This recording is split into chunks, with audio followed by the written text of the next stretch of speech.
Hello friends, welcome to yet another captivating video of Wisdom Zone. This is your bro, and friends, I'm quite sure you have already guessed it from the thumbnail that today I have the 25th session on English conversation practice.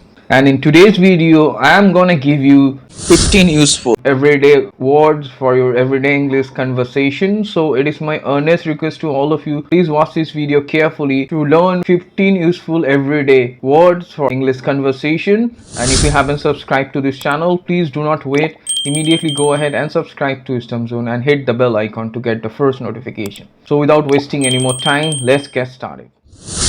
So friends, welcome back once again to this fascinating video on English conversation practice.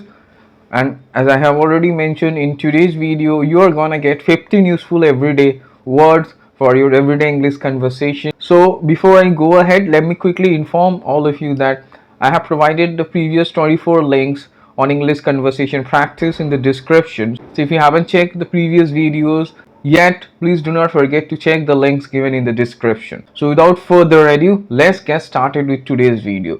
So friends, as I have promised, in today's video you are gonna get 15 very useful everyday words for your everyday English conversation, and these words are extremely useful for your day-to-day English conversation, because in your everyday English conversation you need all these words to sound dynamic and quite proficient.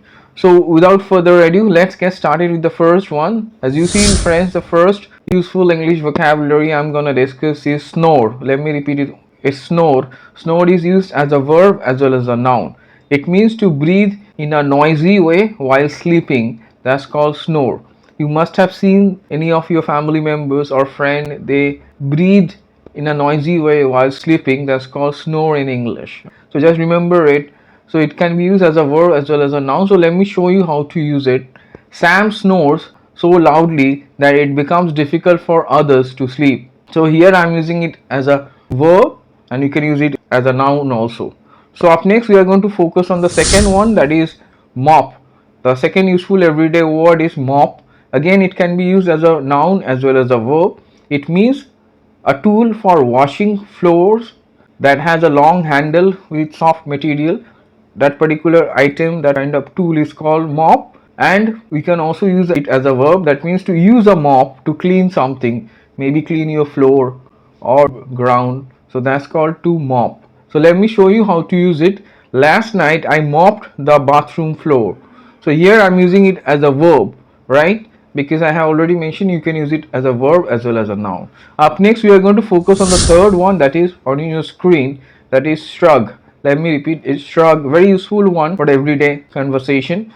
So it is again used as a verb as well as a noun. It means to raise one's shoulders and then lower them in order to indicate that you don't know or not interested. Suppose you raise your shoulders and then lower them, that is called to shrug, and it indicates that you don't know something or you are not interested in something. Okay, so you must have seen this common gesture. Maybe you are not quite aware what exactly is the word to use for this. This is called shrug. Let me show you how to use it. In response to my question, my boss just shrugged.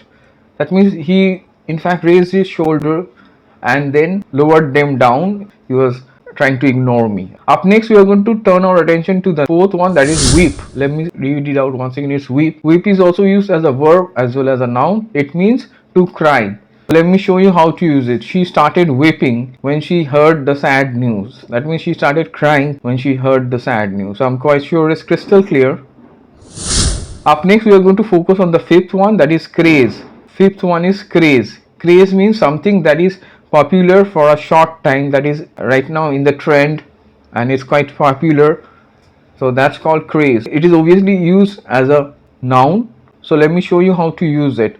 Nowadays there is a craze for 5G handsets. So I'm quite sure it's clear. That means there is a trend, perhaps there is a popularity of 5G handset. That's why I have used this word. So up next we are going to focus on the next one, that is number 6.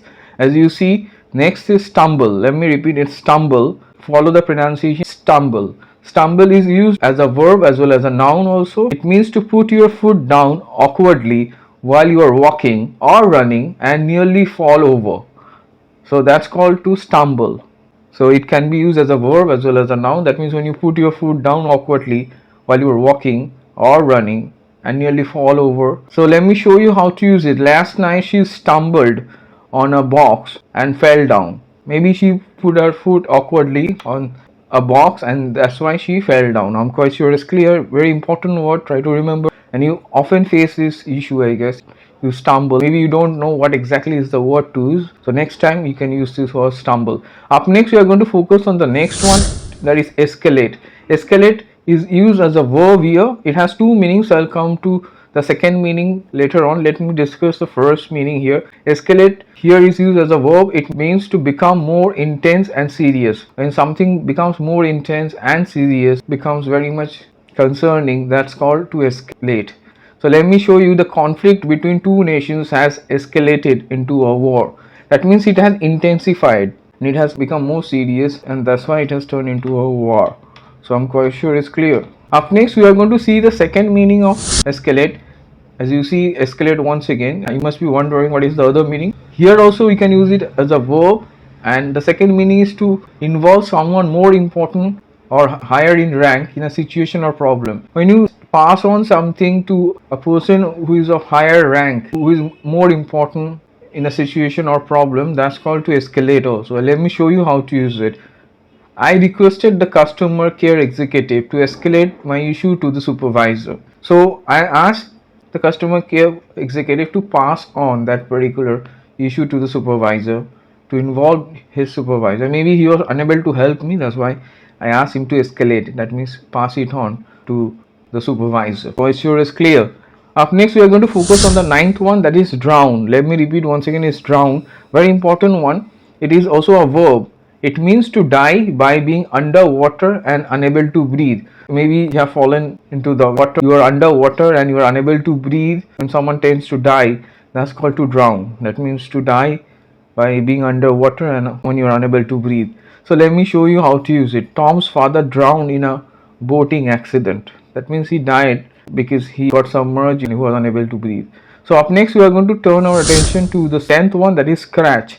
Let me repeat it. Scratch, it is used as a verb as well as a noun. It means to make small shallow cuts on someone's skin or surface. So that's called scratch. So let me show you how to use it. My pet dog often scratches my bed. So I'm quite sure you have understood. Up next we are going to turn our attention to the 11th one, that is litter. So litter again can be used as a verb as well as a noun. It means junk or waste when you are using it as a noun, and when you are using it as a verb, it means to make a place dirty with rubbish. That means to throw litter here and there. So let me show you how to use it. We shouldn't litter here and there. That means we should not litter in different places. So I'm quite sure it's clear. Up next we are going to turn our attention to the 12th one, that is confront. Let me repeat, it's confront. Confront is a verb. It means to face or deal with a difficult situation or person. That's called to confront. That means when you face a particular challenge or a difficult situation or a person and you go face to face and you do not hide, so that's called to confront. So let me show you how to use it. I decided to confront the hooligans. That means I decided to face them, I decided to deal with the hooligans. So I'm quite sure you have understood. Up next we are going to turn our attention to the 13th one. 13th one is dip. So it has three meanings. I'll come to each meaning step by step. The first meaning is on your screen. It means to put something into a liquid, and here it is used as a verb. When you put something into a liquid, that is called to dip. So let me show you how to use it. I dip the biscuit into the hot tea. That means I put it into the hot tea. So I'm quite sure it's clear. So let's come to the second meaning. As you see the 14th one, again dip. Here also it is used as a verb, and the second meaning is to go down to a lower level for a short time. Okay, when something goes down, maybe some kind of price, or it can be revenue or income, when it lowers down, goes to a lower level for a short time, that is called dip. So let me show you how to use it.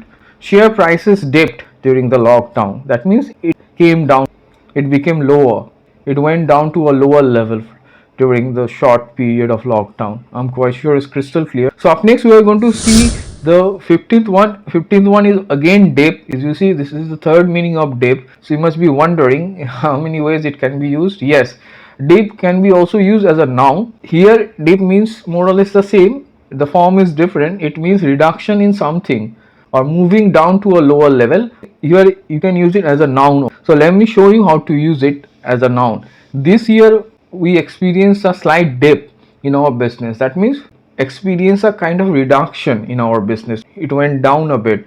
So that's why this noun is used. We experience a slight dip in our business. So friends, I hope you understood. Today I gave you 15 extremely useful English vocabulary for everyday English conversation and practice. So try to use them and try to make sentences and comment below. And please go through the examples to master all the 15 useful English words I have discussed. And I'm quite sure you have also liked this video like my other videos. So it is my earnest request to all of you, if you haven't subscribed to this channel, please do not wait friends, immediately go ahead and subscribe to Wisdom Zone and hit the bell icon to get this type of informative video. So stay tuned for further informative videos and do not forget to like, share, comment and subscribe to Wisdom Zone.